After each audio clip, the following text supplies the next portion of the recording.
So let's collect ourselves. That's the word, by the way, the translation of samadhi from the Sanskrit is collecting.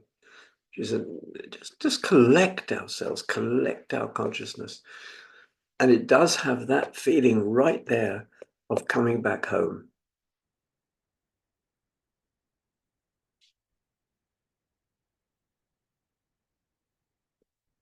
And it's something very natural. We say it in English, to collect. I have to collect myself. To gather the pieces and the scattered mind and the habits and the distractions and sort of bring them all back home.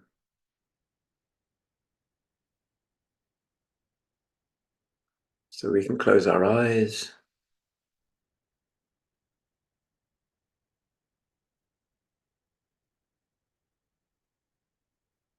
and sense that it happens very quickly. We don't need a lot of preparatory process to enter into presence because we never actually left presence. We just forgot it a bit. That's why also coming back home, it's natural. We return to presence that we never really left. And just feel this sense of, here I am.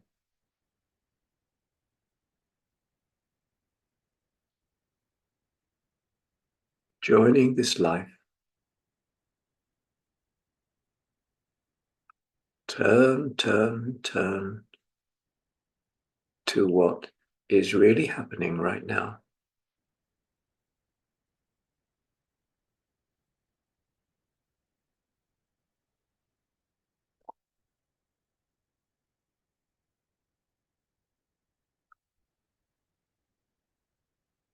And something that I think is helpful to everybody to establish a daily practice at home. Meditation needs to be seen as something that we, in a way, we enjoy and we deserve.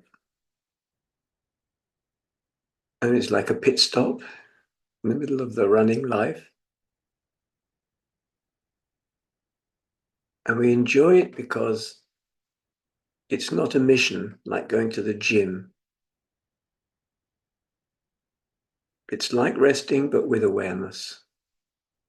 And from that place, because it feels good, it will help us to establish a daily practice. So we start with the sense of it's good for us to come back home, good for us to join ourselves, good for us to stop. Not difficult. It can be a cup of coffee in the morning and then we just put it aside and just sit quietly, and slowly the awareness grows by itself.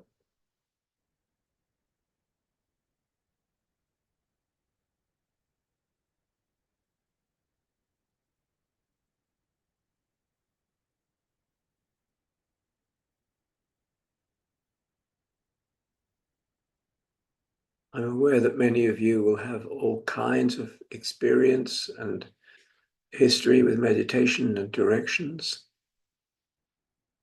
and many will not. So I want to emphasize the body, because even if we have a lot of experience in meditation, the body is still kaya upasana. It's still a fundamental ground of seeing. We can see the whole world through and in our body.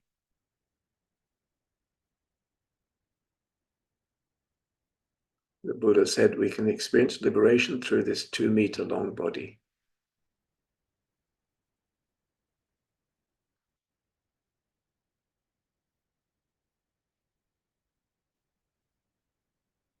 Feeling the weight of the body, feeling the energetic body, if you can.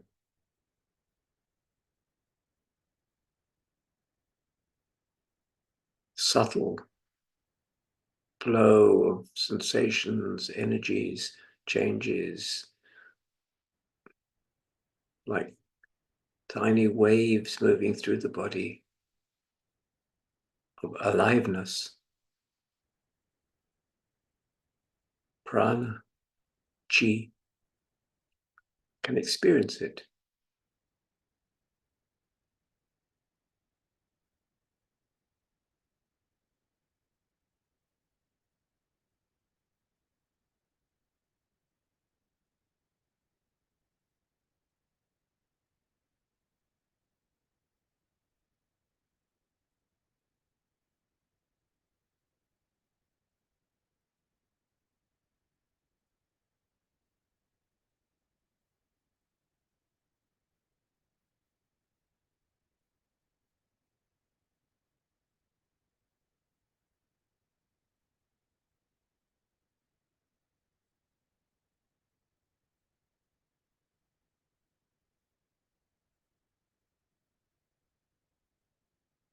And the breathing can be very simple, the rising and falling of the tummy, or more subtle, as also waves, the consciousness and the breathing joining together.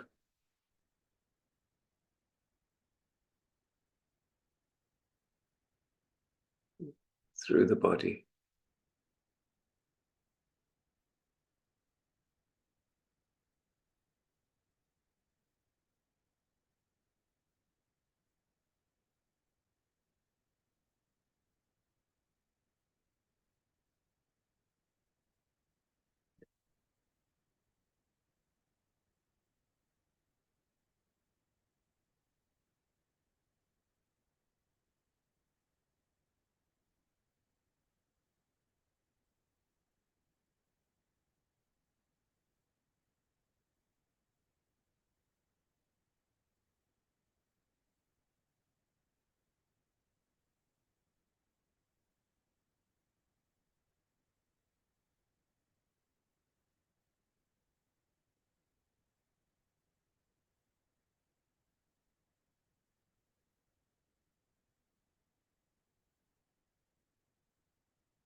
And have a look at the mind. Is the mind commenting? Is the mind reaching out to the past or the future?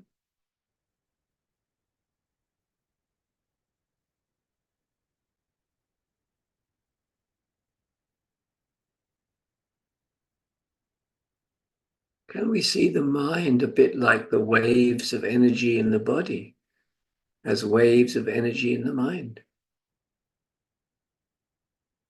Can we see a thought arising by itself, appearing and disappearing?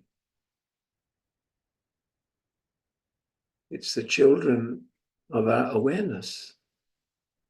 Awareness, sense of knowing, sentience, gnosis is productive. It bears children. It's like a womb. And just get a sense that the thoughts appear from the womb of consciousness and disappear again.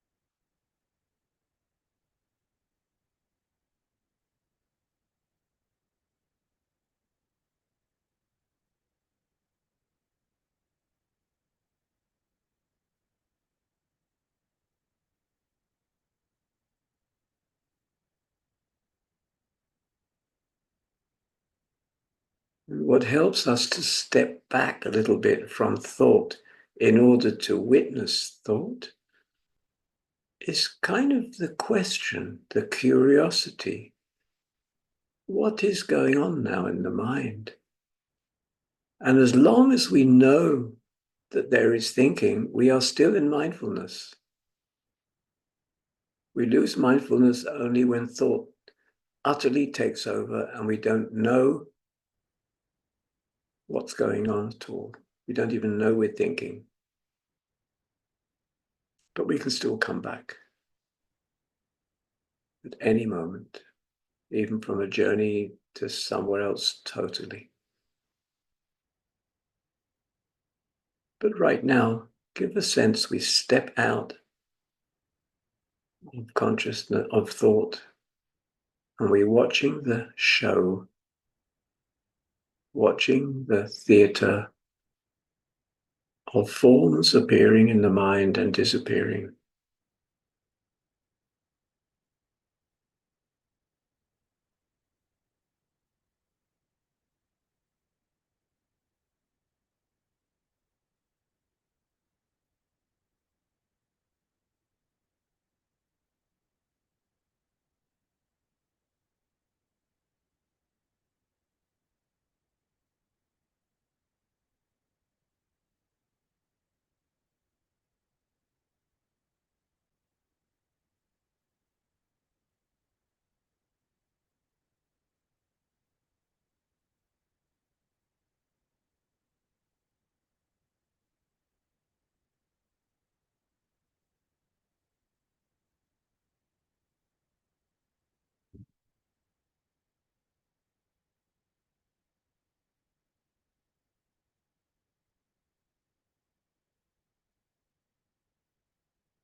And thinking and feeling go hand in hand.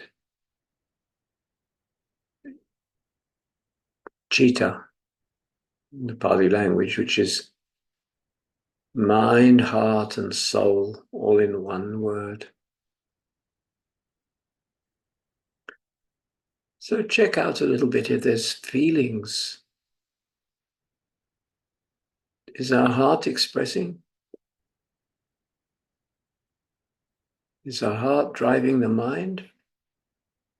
Maybe the mind has got thoughts and we can just sense that the intensity of thinking is coming because our heart is driving thinking. Maybe a bit of concern from the heart, which is a mild anxiety or concern, and the thoughts are driven by that. So check in the heart. Is there feeling? A feeling of peace, of concern, of love, of care, of restlessness, of resistance? It doesn't matter. Whatever the heart is saying, just sit quietly on the bank of the river and watch the flow of feeling, rippling along, flowing along.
And check out if we see and know feeling what's underneath.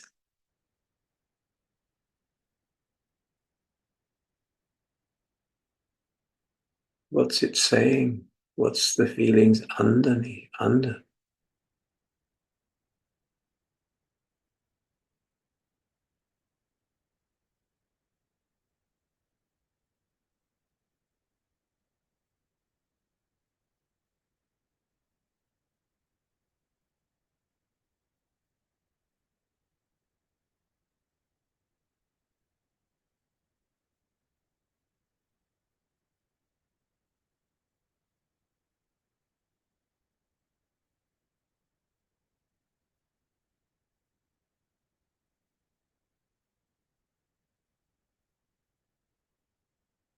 It's quite helpful to identify the deep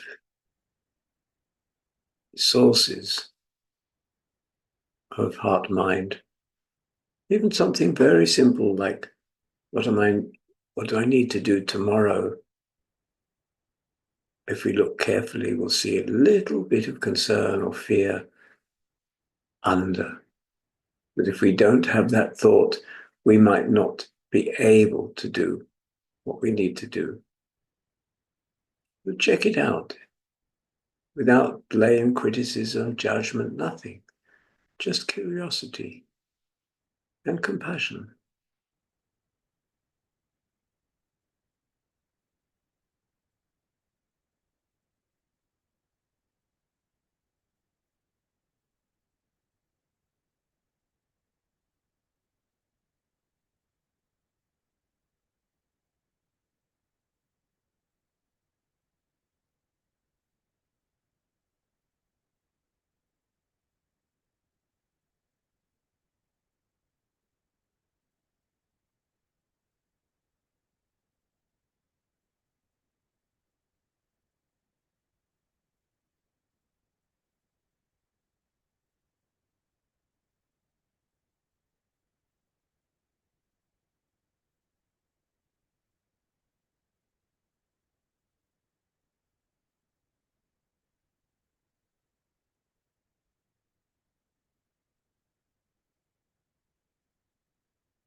But chitta, mind, heart, can sometimes take us away, and we lose presence, we get lost in mind or in feelings. So it's always good to go back to base and reconnect with the body.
Let's be aware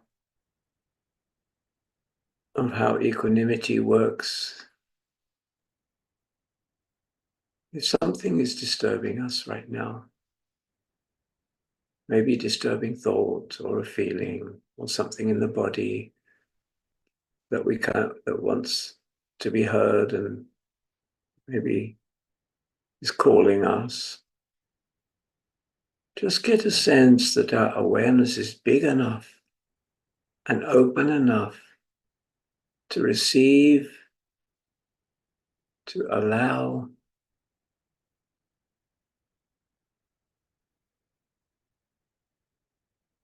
to meet at eye level anything that arises without calling it a disturbance or defining it as a disturbance. Anything that happens is raw material for awareness.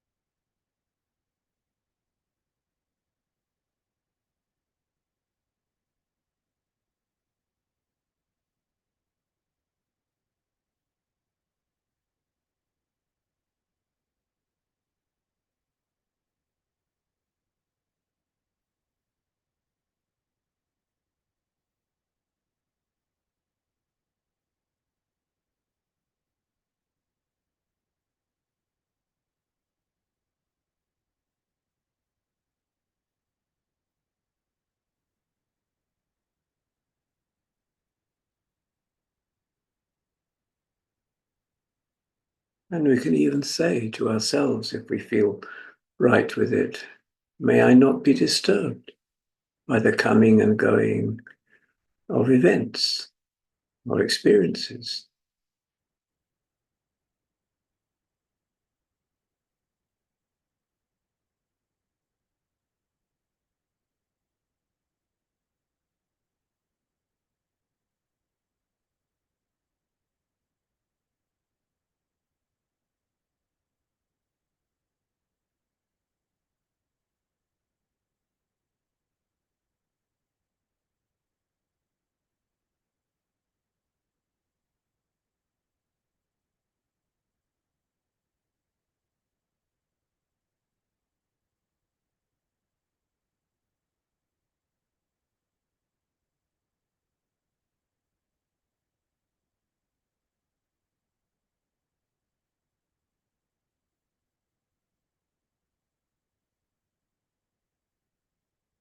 May I allow things to be the way they are.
Okay, and let's take a breath and slowly let it out and gradually open the eyes.